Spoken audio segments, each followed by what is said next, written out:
아, 그래요? 자, 이제 여러분들 2주 전에 공부해서 또 다 생각이 안 나죠? 네. 어디까지 했는지 뭐 지난번에 토지 이동 정리 다 끝났을 거예요. 여러분들 강의 노트는 한 46페이지 정도 보시면 거기 마무리 됐을 것 같고, 그죠? 오늘은 이제 지적 측량 부분에서 개념하고 절차, 이거는 이제 복습하는 의미에서 제가 가볍게 설명하고 넘어갈 겁니다. 여러분들이 1, 2월 달에 안 했던 부분이 지적 측량 적부심사, 요 부분이 주로 여러분들 이번 검토해야 될 내용이에요. 그래서 지난번까지 했던 것이 토지 이동에 따른 지적정 절차까지 다 봤던 겁니다. 그래서 책은 어딜 좀 펴놓으시냐면 지적 측량이라고 쓴 부분이 있어요. 여러분들 337페이지를 펴놓으시면 지적 측량 이렇게 나올 겁니다. 자, 여러분들 강의 노트는 오늘은 47페이지 펴놓으세요. 47페이지. 이 부분은 1, 2월 달에 이미 했던 부분이니까 간단히 복습하는 의미에서 개념과 절차, 이건 이제 복습하는 의미에서 설명만 간단히 하고, 오늘 원래 해야 될 지적 기준점 설치 관리 문제하고, 그 다음에 지적 측량에 대한 다툼이 생겼을 때 이것을 해결하기 위한 기구인 지적위원회에서 어떤 일을 하는지, 그리고 측량에 대한 적부심사 절차가 어떻게 이루어지는지 이 부분까지만 공부하면 지적 측량은 시험에 나올 건 다 공부하는 겁니다. 그리고 이 책에 있는 것 중에서 측량과 관련된 부분 중에서 어느 부분은 좀 볼 필요가 없는 부분이냐면 지적 측량 특별 규정이라 해가지고 손해배상 책임이라든가 출입이나 손실보상 문제 이런 건 요즘에 안 나옵니다. 그건 볼 필요가 없습니다. 그래서 우선 복습하는 의미에서 요 부분 지적 측량 개념, 지적은 사실은 지난번까지 해서 기본 개념은 다 끝난 거예요. 지적이 전반적인 토지를 조사 측량해서 등록하고 그 변동상을 유지 관리하는 절차, 이건 다 끝났습니다. 다만 토지를 처음에 등록할 때 지적 측량을 통해서 등록했고, 토지 이동이 있으면 토지 표시사항 중 경계, 좌표, 면적과 관련된 부분은 원칙적으로 지적 측량을 해야 됩니다. 그래서 그런 부분을 좀 다루는 겁니다. 그래서 우리가 측량이라고 했을 때는 어떤 것만 시험 범위냐면 이 지적 측량만 시험 범위. 이 측량의 종류도 여러 가지가 있습니다. 일반 측량, 공공 측량, 수로 측량 등등 여러 가지가 있는데 그 중에서 지적 측량만 시험 범위다. 그러니까 나머지는 볼 필요가 없어요. 그래서 이 법령 중에서 이 지적 측량 이 파트만 공부하면 됩니다. 그리고 이 지적 측량도 너무 깊이 있게 나오지도 않아요. 그래서 기본적으로 지적 측량 개념, 그 다음에 측량 절차, 두 번째 절차, 그 다음에 세 번째가 적부심사, 측량 분쟁이 생겼을 때 이 적부심사, 크게 보면 이 세 가지 파트예요. 그래서 이 개념과 절차는 지난번에 했지만 다시 한번 복습한다. 처음 오신 분도 있으니까, 그렇죠? 3월 달에 처음 오신 분도 있어. 그래서 이건 좀 공부를 해야 됩니다. 측량이라는 것은 자, 이 토지에 관련된 토지 표시 사항이 몇 가지가 있다고 했었죠? 토지 표시? 예? 6가지. 그렇죠. 그거 이제 어느 정도 익숙해졌죠? 어떤 거?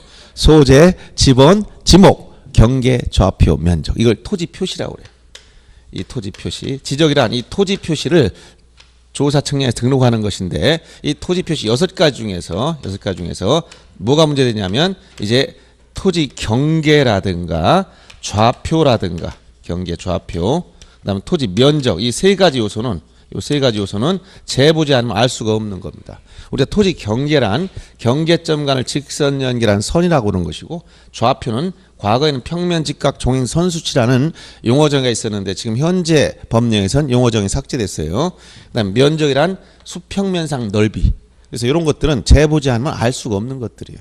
그러나 소재, 지번, 그다음에 지목, 이건 측량과 무관합니다. 관련이 없어요. 그래서 이 세 가지 요소를 결정할 때는 재보해야 되는 건데, 이 토지를, 지적이라는 개념은 토지를 어디다 등록하는 거라고 해서 이걸 지적공부에, 이 지적공부는 국가가 가지고 있습니다. 여기에 이 토지를 등록을 하려면 어떤 걸 등록하냐면 이 토지 표시사항 중에서 이게 문제되는 거예요. 경계, 좌표, 면적, 이것을 여기에 등록하려면 국가가 이걸 등록하려면 재보해야 되겠다. 그래서 재보해야 되는데 이걸 뭐라고 표현한다? 지적 측량이라고 이렇게 표현한 거예요. 지적 측량.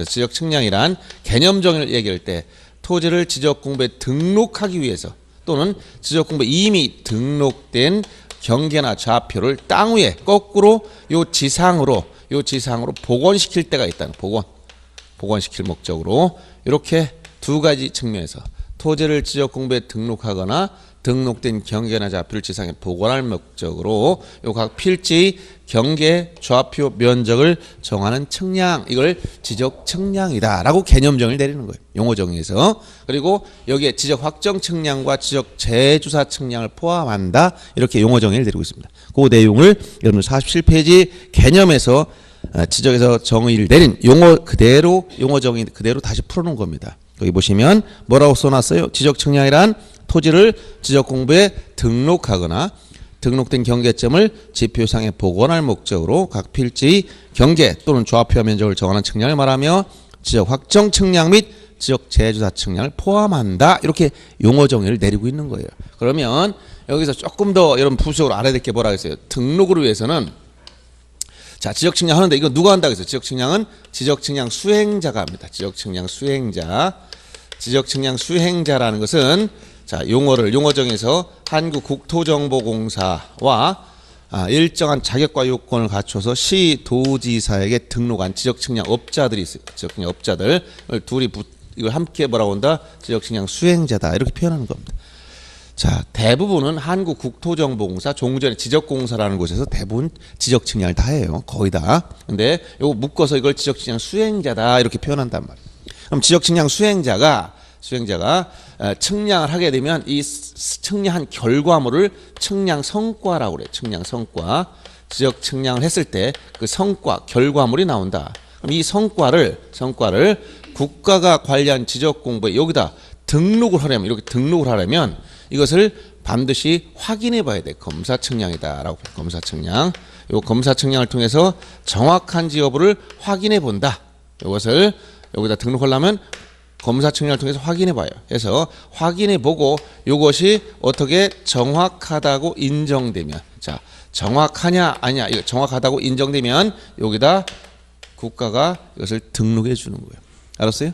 자, 지적 측량이란 토지를 지적 공부에 등록하기 위한 것이 그래서 대부분이다. 지적 측량은 등록을 위한 측량, 거의 다 등록을 위한 측량. 근데 일부 지적 측량 총 13가지인데 그 중에서 이 지상으로 복원시키는 방향으로 가는 지적 측량이 두 가지가 있어요. 이 두 가지가 바로 경계복원 측량, 경계복원 측량, 그리고 지적 현황 측량이라는 거. 지적 현황 측량. 줄여서 그냥 현황 측량, 지적 현황 측량. 이 두 가지 측량은, 자, 경계복원 측량과 현황 측량, 이 두 가지는 국가가 지적 공부에 등록하기 위한 것이 아니기 때문에 이 지적 공부에 등록된 경계나 좌표를 손댈 일이 없죠. 따라서 이것은 두 가지는 검사 측량 대상이 아니다. 검사 측량 대상이 아니다. 그래서 다음 중 검사 측량 대상이 아닌 거 이렇게 물어보면 두 가지 기억합니다. 복현, 경계복원 측량, 현황 측량. 이것은 등록을 위한 측량이 아니기 때문에 검사 측량 대상이 아니다. 이거 기억해 줘야 되는 거예요. 그러면 지적 측량 수행자는 자, 국가는 아니에요. 측량 전문가들입니다. 지적 측량을 위해서 전문가로 구성된 이런 지적 측량 수행자가 있는데, 수행자는 이 검사 측량을 하면 안 돼요. 이건 국가가 확인하기 위한 거니까 검사 측량은 못 합니다. 그래서 지적 측량 수행자에게 의뢰할 수 없는 거. 첫째, 검사 측량 못 한다. 알았어요?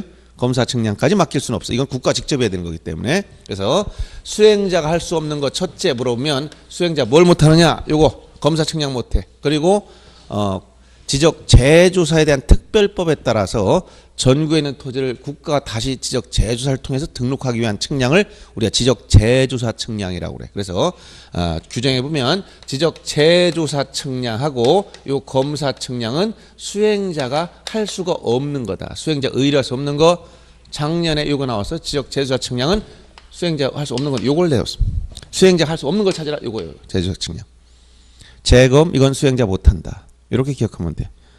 자, 그래서 여러분들 그 내용은 이제 강의 노트는 48페이지 맨 위에다가 거기다 써놓으면 돼. 검사 측량 대상이 아닌 거, 뭐다? 요 검사 측량 대상이 아닌 거, 복현. 요 두 가지입니다. 경계복원 측량, 현황 측량. 무슨 얘기지 알겠어요? 그 다음 수행자가 할 수 없는 거, 요 두 가지. 재검, 지적 재조사 측량, 검사 측량. 알았죠? 자, 검사 측량 대상이 아닌 거는 복현 두 가지 기억해 주라고 했어요. 그 다음에 수행자 할 수 없는 거, 요 재검 기억해 주라고 했어요. 요걸 써놓으시면 돼요. 이렇게 써놓으시고, 그 다음에 한 걸음 더 나가서, 그럼 검사 측량, 검사는 누가 하는 것이냐? 수행자가 실시한 측량 성과를 검사하는 것은 원칙적으로 국가인데 그게 누구냐? 지적소관청입니다. 지적소관청이 검사한다. 소관청이 검사한다. 다만 예외적으로 시, 도지사 또는 대도시 시장이 하는 경우가 있어요. 요 두 하는 게 있는데, 이것이 뭐냐면 지적 삼각 측량 성과와 일정 면적 규모 이상의 지적 확정 측량, 요 삼확, 요 두 가지 기억해 주면 돼요. 물론 몇 정도 이상이냐 요거까지 물어보지 않을 테니까, 요 지적 확정 측량 성과 중에서 일정 면적 규모가 이하 밑으로 떨어지는 것은 원래 소관청이 하는 것이고, 이게 나눠졌어요. 사실 세분화되면서 일정 면적 규모를 넘어갈 때는 시, 도지사 등이 하게 돼 있다. 그래서 이 두 가지 지적 삼각 측량 성과, 지적 확정 측량 성과, 이 3이라는 건 지적 기초 측량 중에 이렇게 지적 삼각점을 설치할 때 하는 삼각 측량 성과, 그 다음에 지적 확정 측량 성과. 이 지적 확정 측량은 어디서 나온다고 얘기해 줬죠? 지적 확정 측량 세트로 따라다니는 거 세 가지 기억하라 했지. 다시 한번 뭐 어떤 게 세트라고 했어요? 자, 도시개발 사업 등을 실시했다. 그 다음에 지적 확정 측량을 했다. 뭘 만들어?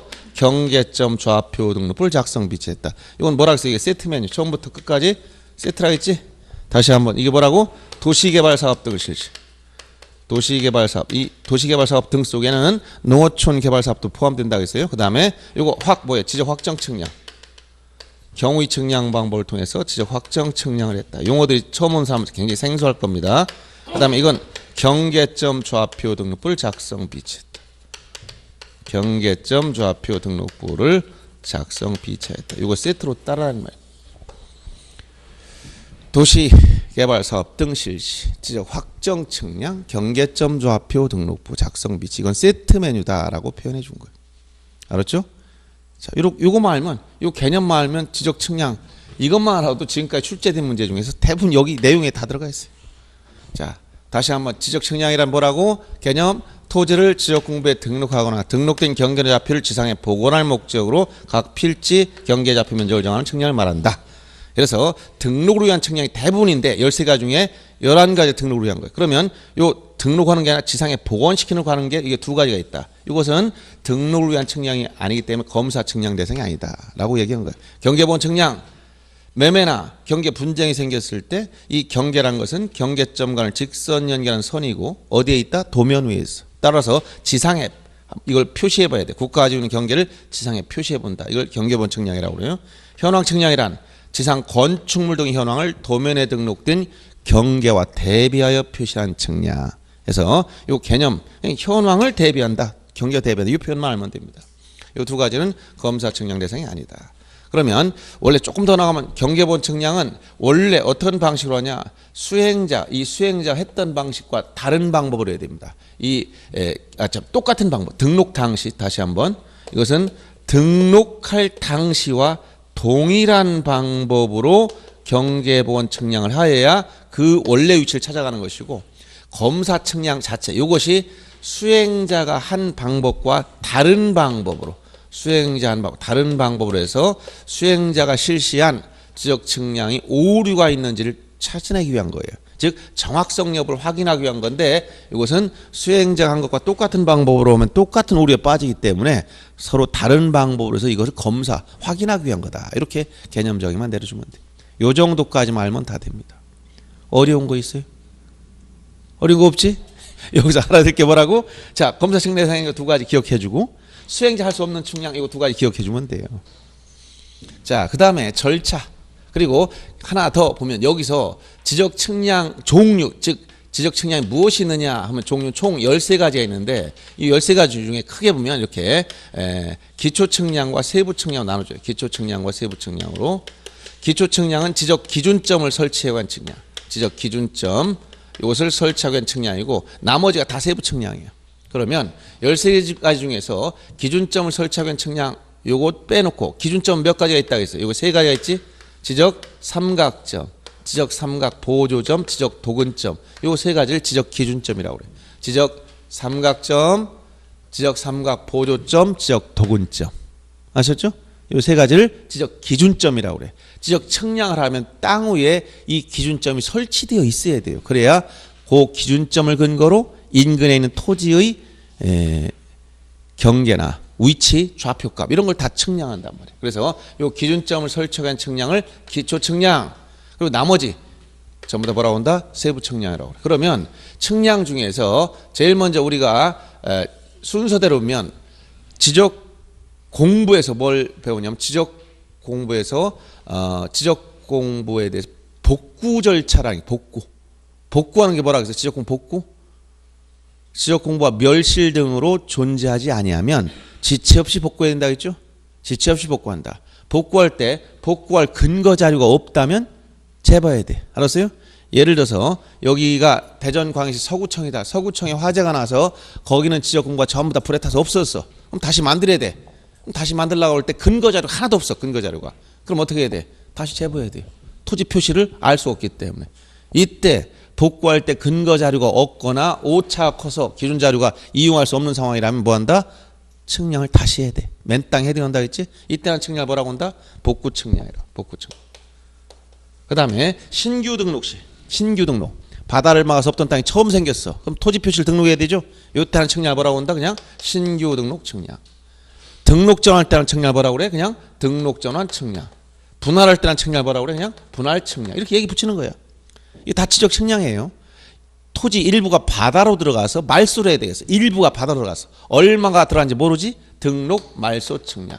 이것은 여러분들 거기 강의 노트 47페이지에 거기 종류에 다 나와 있어요. 그렇죠. 하단에. 자, 그 다음에 특수한 이동사 여러분 배웠지? 그 중에서 축척 변경할 때는 측량을 뭐라고 그래? 축척 변경 측량. 등록상 정정 중 경계를 정정할 때 하는 측량을 뭐라고 한다? 등록상 정정 측량. 등록상 정정 측량. 이것은 토지동 사이에 다 붙이면 돼. 그냥 이렇게 토지동 사이에다가. 근데 특수한 거 여러분들 이거 말고 기억할 게 뭐예요? 지금 여기 나온 것들이 다 중요한 게 나왔어. 요거 경계본 측량, 지적 현황 측량, 검사 측량, 그 다음에 기준점을 설치하는 거. 요거 기준점을 설치하기 위해서 하는 측량을 아까 뭐라고 했어요? 요 기준점 이게 기초 측량, 기초 측량이에요. 그래서 여기서 알아야 할 게 기초 측량, 기준점을 설치하는 거. 그 다음에 검사 측량, 지적 현황 측량. 그 다음 아까 저쪽에 도시개발 사업하고 있는 게 뭐라고? 지적 확정 측량. 지적 확정 측량. 그 다음에 지적 재주사에 대한 특별법에 따라 실시하는 것을 지적 재주사 측량. 이렇게 얘기합니다. 그러면 여기서 지금 거의 다 나왔지? 안 나온 게 하나가 있는 것 같은데? 기초 측량, 검사 측량, 현황 측량, 지적 확정 측량, 그 다음에 지적 재주사 측량. 안 나온 게 뭐가 있어요 지금? 경계본청, 검사 측량, 지적 확정, 재수사, 축, 등록, 신규 등록 다 나왔네. 복구 측량. 그렇죠? 예, 이렇게 해서 시험에 나올 수 있는 것은 요 밑에 이런 것들이 시험 문제에 나와요. 기초 측량이나 검사 측량이나 현황 측량이나 지적 확정 측량, 지적 재주사 측량 이런 것들이 시험 문제에 나올 수 있는 것들이 이게 요 위에 있는 것들은 그냥 토지용 사이에 붙인 거야. 지적공 복구할 때 복구 측량, 신규 등록할 때 신규 등록 측량, 등록 전환 시 등록 전환 측량, 분할 시 분할 측량. 자, 등록 말소할 때 등록 말소 측량, 축척 변경할 때 축척 변경 측량, 등록상 정정할 때 등록상 정정 측량. 이렇게 이름만 붙인 거예요. 알았죠? 그래서 요 나올 수 있는 것은 요 아래 게 주로 시험에 나온다. 그래서 그 내용을 47페이지에 제가 쭉 설명한 거니까 그 내용만 알면 되고, 다만 거기 처음 온 분들 기초 측량 순서, 요 기초 측량할 때는 기초 측량 절차가 있어요. 그래서 절차가 나오면 항상 맨 앞에 뭐가 나온다? 계획이 나와. 계획을 수립하라. 그 다음에 준비 및 현지 답사를 돼. 준비 및 현지 답사. 그 다음에 나온 것이 1번에다가 뭐라고 쓰라고 했어요? 선조관계라고 했지? 선점 및 조표 작성. 전문 용어니까 암기해야 돼. 선점 및 조표 작성. 1번. 그 다음 거기다 2번에다가 이제 관측 및 계산. 관계. 관측 및 계산.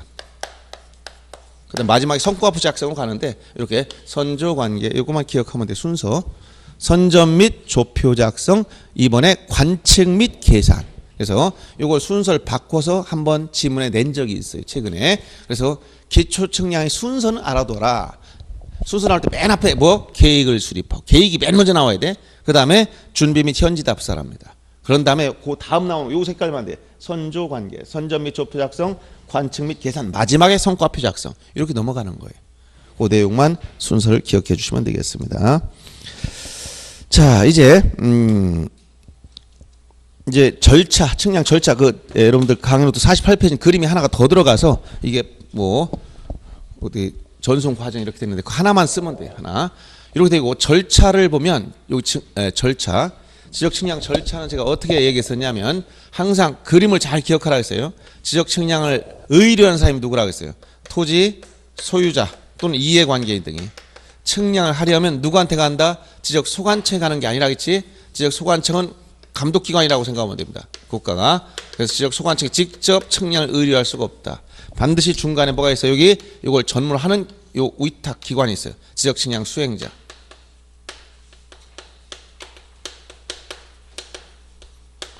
그래서 측량을 의뢰할 때 어디 간다? 직접 이쪽으로 이렇게 의뢰 못해. 이거 안 되는 거예요. 어떻게? 여기다. 수행자한테 의뢰를 한다. 물론 이때 수수료를 다 줘야 돼. 측량 수수료.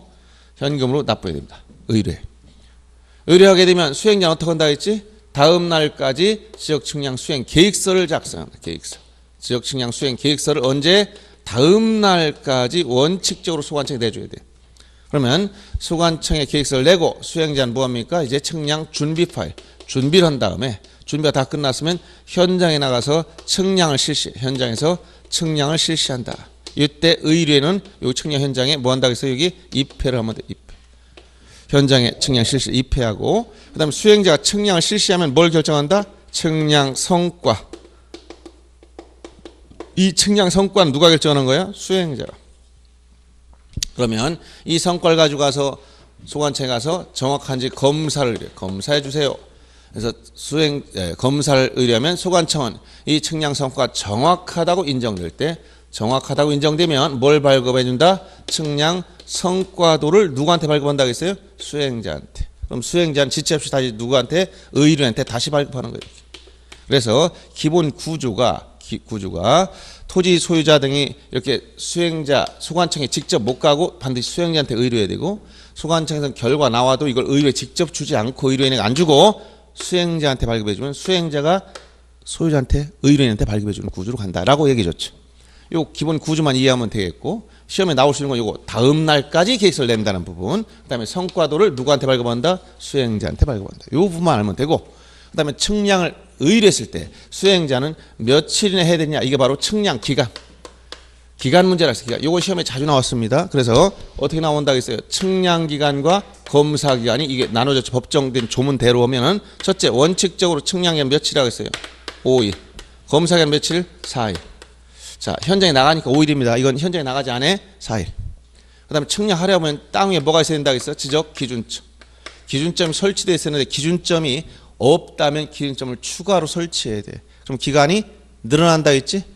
측량기간 5일 하겠는데 예를 들어서 분할 측량해 주세요라고 의뢰했더니 분할 측량기간 원칙 며칠이다? 5일 이내에 해줘야 되는데 현장에 가보니까 기준점이 없어. 기준점. 그럼 기준점을 추가로 설치해야 돼. 그럼 기준점을 설치하는 측량 뭐라고? 기초 측량. 지적 기준점을 설치해야 돼. 땅에. 그래서 기준점을 설치할 때 추가적으로 늘어나는 게 기준점 개수가 몇 개 기준이냐? 15개라고 했지. 15점 이하는 며칠 준다? 4일을 줘. 근데 15점을 초과했을 때 초과할 땐 초과는 매 4점마다 하루씩 가산한다. 4점마다 하루씩 가산한다. 그 다음 이것과 별도로 세 번째는 당사자 간의 합의나 계약으로 별도로 따로 정했을 땐 전체 기간 중 4분의 3을 측량기간으로 쓰고 4분의 1을 검사기간으로 쓰라. 작년 여기서 나왔어. 당사자 합의로 40일을 결정했다. 그럼 측량기간 며칠이냐? 30일. 검사기간 며칠이냐? 10일. 이렇게 하라. 요거 작년에 기출문제를 냈었고 여기도 냈었고 이것도 냈었고 다 냈었어. 그러니까 전체를 다 조문을 물어보기도 하고 다시 한번 측량기간 원칙 며칠? 5일. 검사기간 4일이다. 그러면 측량하려면 땅 위에 기준점이 설치되는데 기준점이 설치된다면 측량기간이 늘어날 수밖에 없다. 그러면 단순 측량만 할 땐 예를 들어 측량 의뢰했는데 원칙적인 기간을 물어보면 측량기간은 그냥 5일입니다. 검사기간은 4일입니다. 이렇게 하면 되는데 기준점을 설치할 때는 어떻게 되냐. 이걸 가산시켜야 된다. 15점까지는 그 밑에는 전부 다 4일이에요. 즉 측량기간도 4일이고 검사기간도 여기다 4일을 가산시키란 말이에요. 그러니까 만약 기준점을 12개 설치했어. 그럼 여기에 기준 며칠 더 추가돼야 돼? 4일이 추가되지. 15점 이하니까. 4일을 그럼 측량기간은 5일이다 4일 더하니까 9일. 검사기간은 4일이다 4일 더하니까 8일. 이렇게 얘기하면 된단 말이야. 근데 15점을 넘어서기 시작해. 그러면 4일 가지고 안 된단 말이야. 그럼 기간이 더 늘어나. 무슨 기간?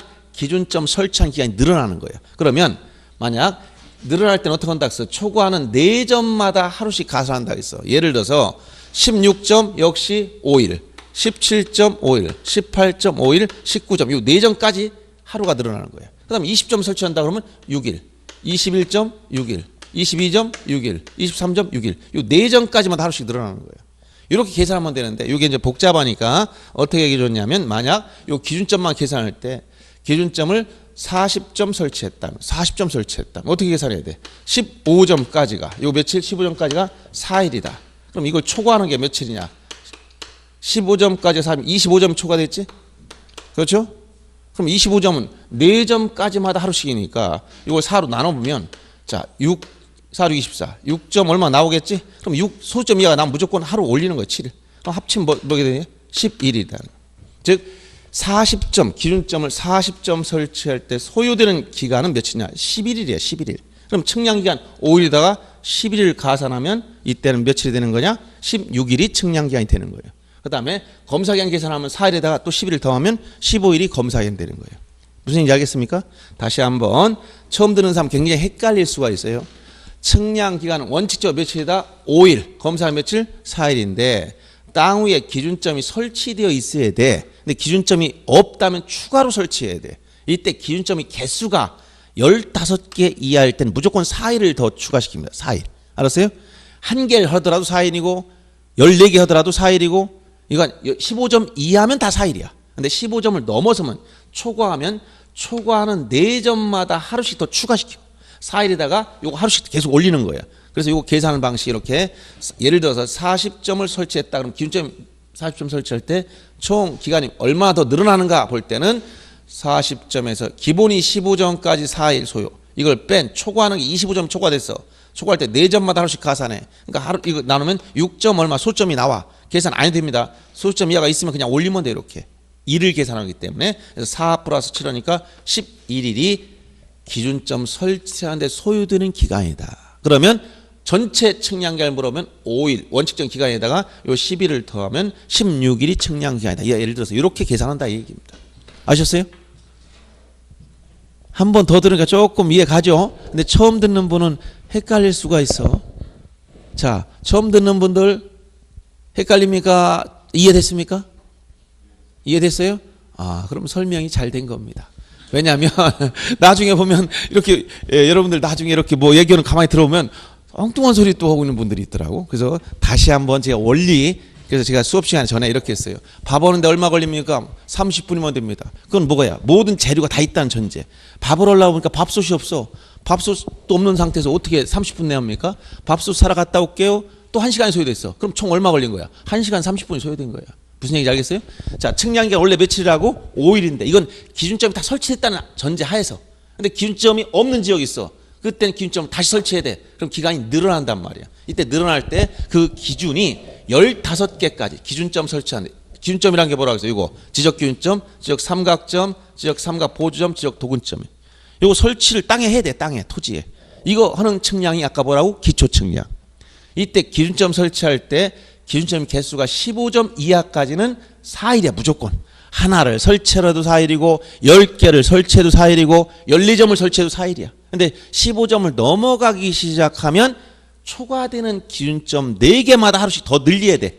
알겠어요? 그래서 이런 식으로 계산을 해주는 거예요. 이런 식으로. 그럼 측량기간을 물어봤다면 원칙적인 기간에다가 기준점 설치한 기간을 만약 기준점을 40점 설치할 때 측량기간이 얼마입니까? 이렇게 물어봤다면 5일 플러스 기준점 40점 설치할 때 소요되는 기간이 얼마인가를 따져서 이걸 더해주면 된다.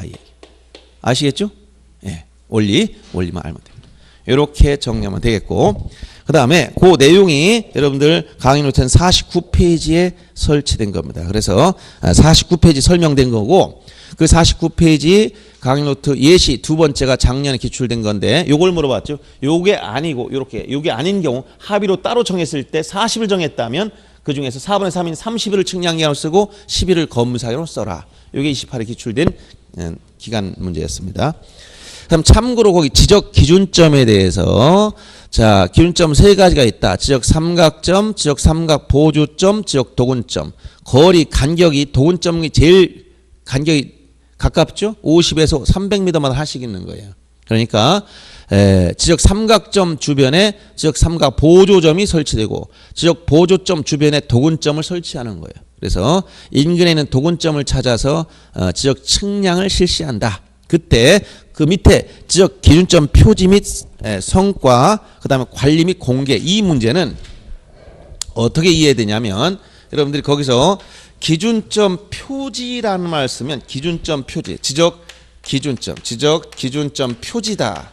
지적 기준점 표지. 이 표지란 건 땅 위에 설치한 걸 말합니다. 땅 위에 시설물. 여러분들 도시 곳곳에 도로에도 보면 도근점들 제일 많은 게 도근점이에요. 지적 도근점들이 여기저기 엄청나게 설치됐어요. 거의 요것만한 크기, 동전 100원짜리 요것만 하다면 요것만한 크기야. 해가지고 여기 십자가 그래놓고 여기다 지적 도근점 이렇게 써가지고 땅에다 박아놨어. 도로 위에 가다 보면 눈에 보여. 제가 가다 보면 처음엔 사진도 많이 찍었는데 요새는 너무 흔해서 찍지도 않아요. 여러분 가다 보면 도로 위에 횡단보도 이런 데 보일 때도 있으니까 이게 도시가스 매설 뭐 표시한 거 비슷한 크기예요. 그 정도로 요거만하게 표시된 게 이게 도근점인데 이게 제일 많아. 이 땅에다 이걸 설치한단 말이에요. 이거를. 그래서 이 기준점 땅에 설치한 이 표지라는 것은 그 설치하는 그 시설물을 표지라고 그래. 그 다음에 이 표지를 설치했으면 이걸 관리를 해야 돼요. 어디다 어떤 표지를 어디다 몇 개 설치했는지 다 도면에 그려놔야 돼. 그러면 이 설치한 기준점 표지를 도면에 그린 걸 기준점 성과, 지적 기준점 성과라고 그래. 성과. 그리고 이 성과를 누가 관리하느냐, 성과에 대한 관리 문제를 따질 때 기준점 표지, 기준점 세 가지가 있다 했지. 지적 삼각점, 지적 삼각 보조점, 지적 도근점, 이 세 가지가 있어요. 기준점이. 근데 요 성과를 관리하는 것은 삼각점 성과는 시도지사가 관리해. 삼각 보조점과 지적 도근점은 지적 소관청에서 관리해. 이렇게 되어 있습니다. 그래서 이 성과에 대해서 공개, 즉 열람이나 등본 청구할 때 이렇게 공개를 청구하려면 원래는 삼각점 성과는 시도지사 관리하니까 누구한테 청구하는 거예요? 이건 시도지사에게 청구하는 건데 전산화됐다 보니까 이것은 지적 소관청에 해도 괜찮다. 지적 소관청, 시도지사 또는 지적 소관청에 이렇게 여기 하나 추가된 거, 이거 다 된다.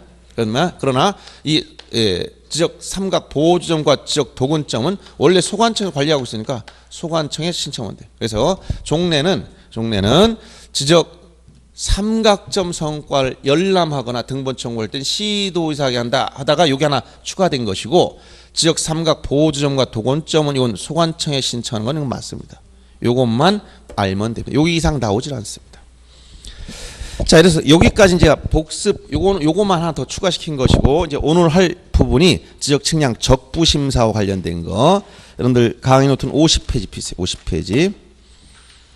간단하게 여러분들 복습했지만 그래도 처음 하신 분들을 위해서 제가 설명을 조금 자세히 해준 겁니다. 자, 책은 351페이지 피세요. 350. 요게 바로 이제 이번에 해야 될 적부 심사.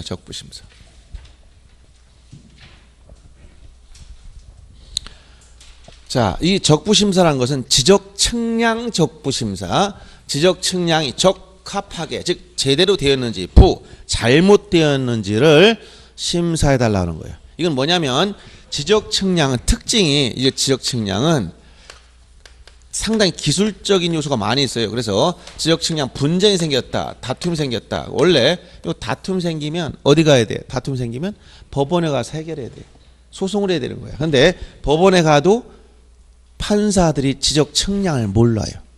이 전문적인 분야에 모르잖아. 그러니까 요것을 해결하기 위한 요 분쟁을 해결하기 위한 기구를 만들어야 된다.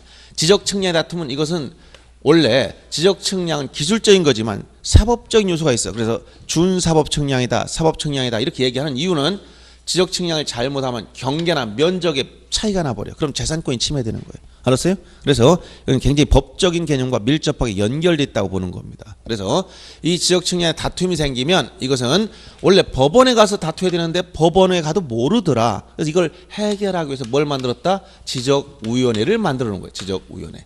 이 지적위원회를 만들었어. 이 지적위원회는 국토교통부 요 국토교통부에 여기에 중앙지적위원회가 있고 각 시도마다 뭐가 있냐? 여기 지방지적위원회가 있어. 요 시도는 특별시, 광역시, 광역단체를 말하는 겁니다. 그래서 자, 국토교통부에 중앙지적위원회가 있고 각 시도마다 지방지적위원회가 있다. 그러면 이 측량 다툼은 이 지방지적위원회에서 1심, 즉 여기 적부심사를 의결하고 이 중앙에서 재심이랑 2심을 해요. 2심. 두 번에 걸쳐서 심판받을 수 있어요. 1심과 2심. 알았어요? 이렇게 두 번에 걸쳐 심판받는다. 그러면 그 내용은 여러분 강의노트 50페이지에 있는 그 내용만 알면 되기 때문에 우선 가장 중요한 기능은 지방지적위원회가 하는 것은 지적측량 적부심사 이거 하나밖에 없어요. 근데 중앙지적위원회는 지적측량 적부 재심사라는 중요한 것도 의결하지만 이거 말고도 다른 기능이 더 4가지 더 추가됩니다. 그래서 그 강의노트 그 도표 밑에 보면 가운데 보면 중앙지적위원회 기능, 자 지적측량 정책개발과 업무 개선, 그다음에 측량기술 연구개발, 그다음에 적부심사에 대한 재심사, 지적기술자 양성, 기술자 업무정지 처분과 징계 요구 여러 가지를 같이 하고 있어요. 가장 중요한 것은 측량 적부심사에 대한 재심사. 이게 제일 중요한 겁니다.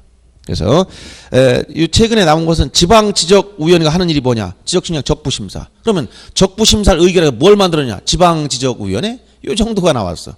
중앙을 계속 내다 최근에 지방도 한번 냈습니다. 이렇게 아시면 되고 그 다음에 거기 지적위원회 구성을 보세요. 위원장 1명, 부위원장 1명 포함 몇 명이냐면 5명 이상 10명이야.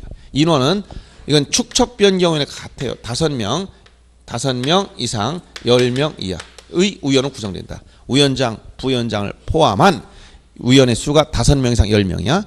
위원장, 부위원장은 공무원들이 다 해먹어. 위원장은 국토교통부 지역 담당 국장이 위원장, 그 밑에는 과장이 부위원장. 그래서 위원장과 부위원장은 담당 공무원들이 하기 때문에 이 위원장과 부위원장을 뺀 나머지 위원 임기가 있어. 이것은 지적위원회는 이것은 상설기구이기 때문에 상설, 즉 임시기구가 아니에요.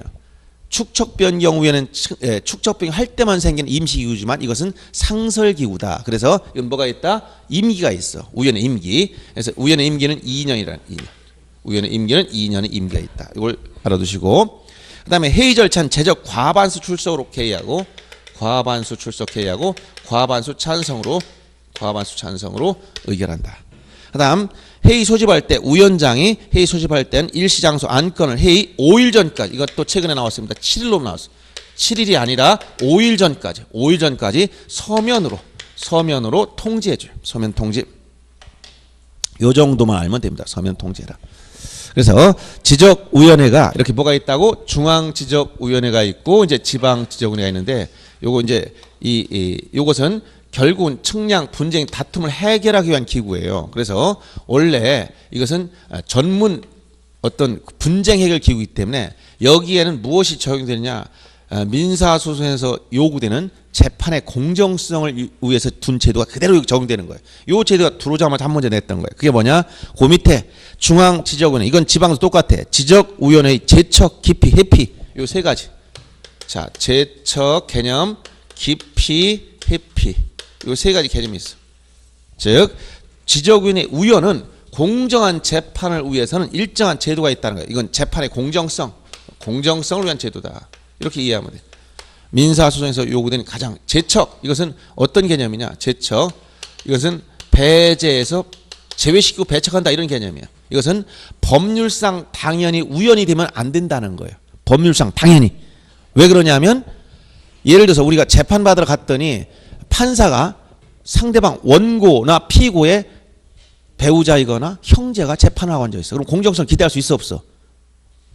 에? 재판을 갔는데 보니까 상대방 내가 열심히 싸우려고 갔더니 판사가 누구냐? 상대방의 남편이야. 그럼 공정을 기대할 수 있어 없어? 없다. 그런 거 안 된단 말이야. 그런 친인척과는 일정한 관계에 있으면 안 된다는 것이 제척이라는 개념이에요. 그런 사람은 당연히 하면 안 된다는 거예요. 그것이 제척의 개념인데 보시면 제척 사유, 법률상 당연히 안 된다는 사유. 우연 또는 그 배우자나 배우자이었던 사람이 해당 안건이 당사자가 돼 있어. 그럼 이건 공정하지 못하다는 거예요. 하면 안 된다. 두 번째, 우연히 해당 안건이 당사자와 친족이거나 친족이었던 자. 이 친족은 민법상의 친족 개념을 해결하는 겁니다. 그다음 우연히 해당 안건에 대해 증언, 진술, 감정을 한 경우. 우연한 건 심판하는 사람이에요. 재판관이란 말이에요. 한마디로 우연히 자기가 직접 뭐 했어? 증언하고 나서 제가 재판하러 들어간다는. 또 자기가 진술하거나 감정을 하고 자기가 재판을 해봐. 또 그러면 이건 공정성을 해친다는 얘기예요. 그다음 우연히 속한 법인이나 단체, 즉 뭐 법무법인 어디 있는 사람이 당사자의 대리인이 돼버렸다. 이것도 공정성을 해치는 거예요. 그다음 다섯 번째, 우연히 해당한 건이 원인된 처분을 직접 했어. 자기가 어떤 행위 해놓고 내가 거기 재판한다는 거예요. 그럼 자기가 하는 행위에 대해 자기 스스로 재판한다는 거예요. 말이 안 되잖아요. 그래서 이런 것들은 공정성을 해치기 때문에 재척사유에 해당한다. 법률상 당연히 해서는 안 된다 이런 얘기예요. 그 다음에 그 밑에 개념 기피라는 것은 이제 표현이 다른 거야. 당사자 즉 심판받는 사람이 스스로 난 저 심판관은 공정성을 기대하기 어려우니까 바꿔주세요라고 하는 게 뭐다? 이게 바로 기피 신청이야. 기피. 난 저 A라는 심판관은 바꿔달라. 공정을 기대하기 어려운 사람이다. 라고 하는 걸 기피라고 하는 겁니다. 그 다음 회피라는 것은 우연 스스로 내가 이 재판에서 심판에 들어가서 심판한 것은 부적절하다. 내 스스로 물러나겠다라고 하는 걸 뭐라고 한다? 회피라고 그래. 그래서 개념상 재척이라는 말은 법률상 당연히 해서는 안 되는 거. 알았어요? 그 다음 기피는 당사자가 우연을 좀 바꿔달라고 요구하는 거. 쉽게 얘기하면. 그 다음 회피는 우연 스스로 내가 물러나겠다고 하는 거야.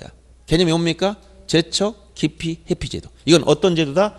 공정성을 위해서 둔 제도다. 재판의 공정성을 위해서 둔 제도예요. 이렇게 알아두시고, 그 다음 우연히 해임 해촉 사유라는 건 뭐냐? 이건 첫째, 심신장애로 직무를 수행할 수 없게 됐다. 그러면 우연히 재판을 해야 되는데 여기서 심신장애를 잘못한 사람이 많아요. 심신장애가 뭘까요? 심신장애 뭐예요 이게?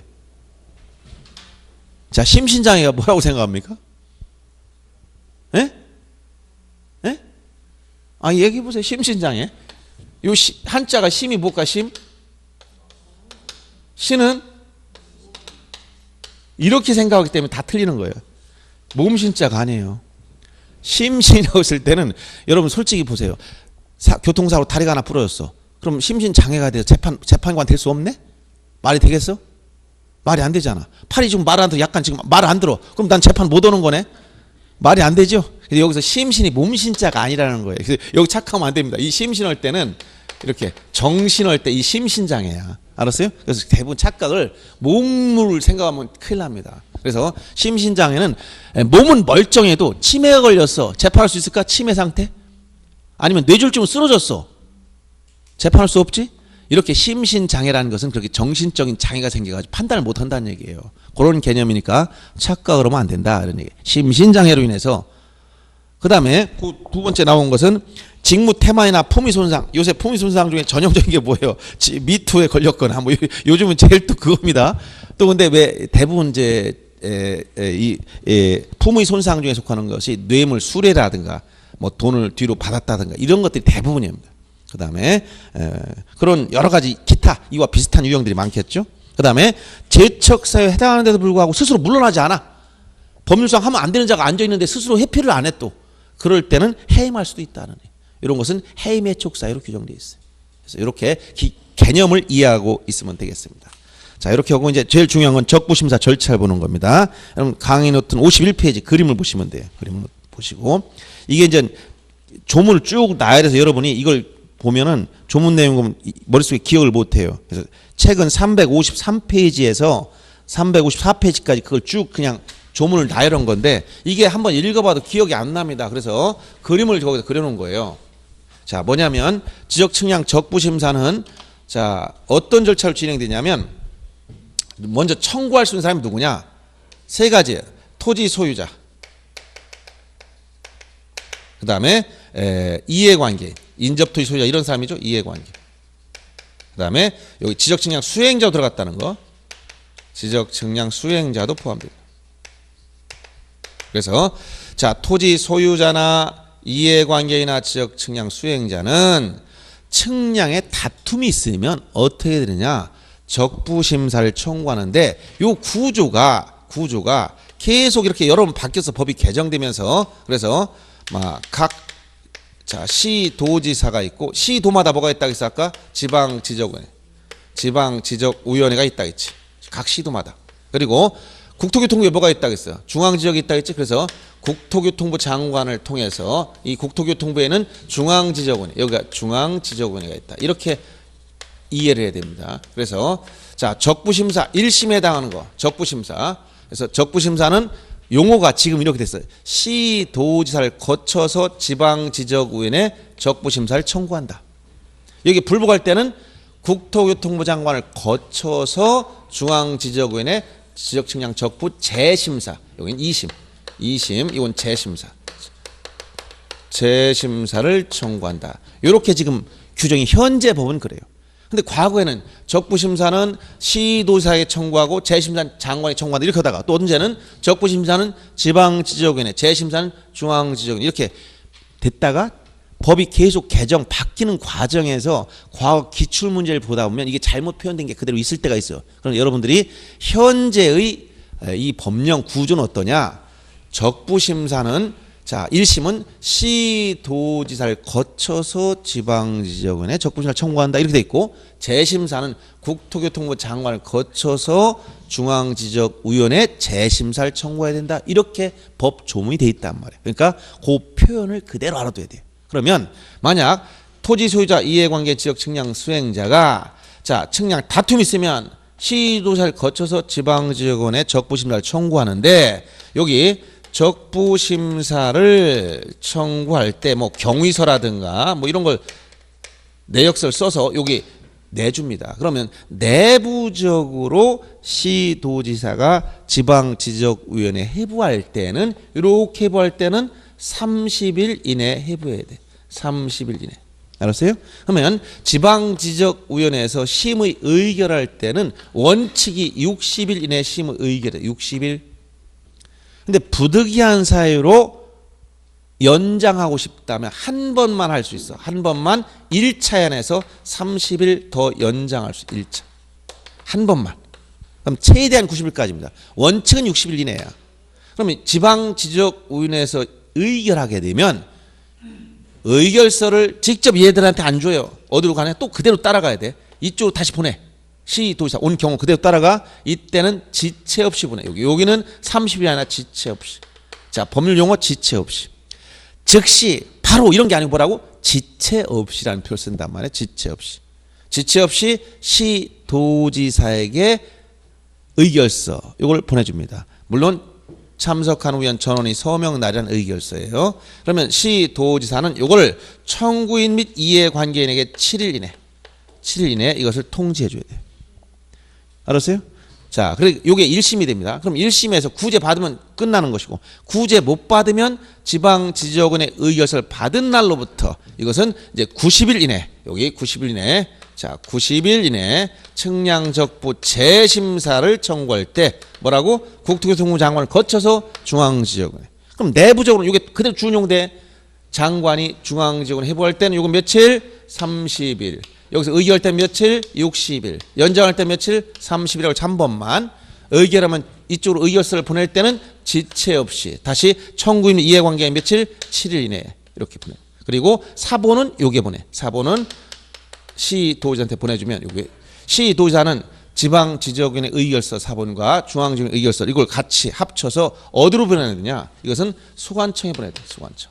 왜냐하면 소관청은 뭘 가지고 있어? 지적공부가 있단 말이에요. 지적공부. 그러면 측량에 대한 분쟁이 생기면 이 지적공부상 뭐가 바뀌는 거야? 경계나 좌표나 면적 요 세 가지가 변동이 돼야 돼요. 그래서 이걸 고쳐야 됩니다. 그래서 요 내용을 이쪽으로 그냥 송부해 줍니다. 송부해 주면 여러분들이 지난번에 등록상 정정할 때 등록상 지적공부의 등록상을 고칠 때 토지 표시 중 뭐가 있다고 했지?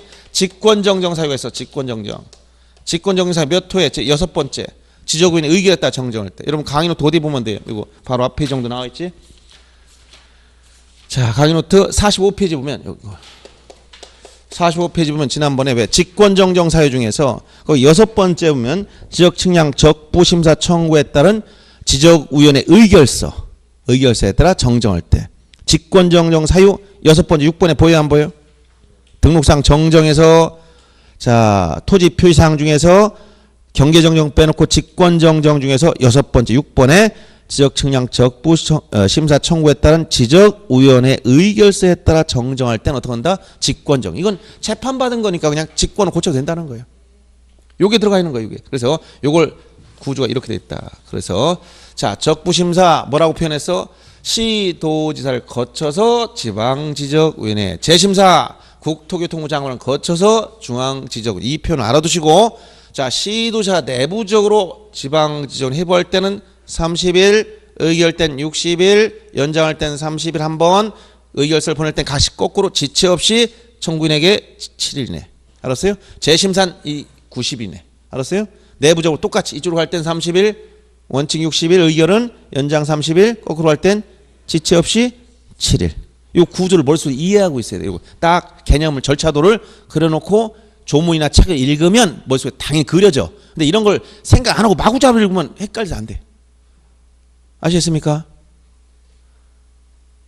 예.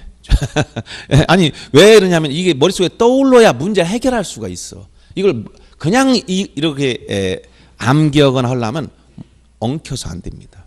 여러분이 머릿속에 절차가 적부심사 이렇게 하는 것이고 재심사 이렇게 하는 것이다. 다만 이건 90일 이내 재심사 청구한다는 사실 조심하시고 자 그래서 그 내용을 정리해 놓은 것이 여러분들 자 51페이지 밑에는 그림이고 그 위에는 밑에는 그림을 위에서 다시 한번 설명한 거야.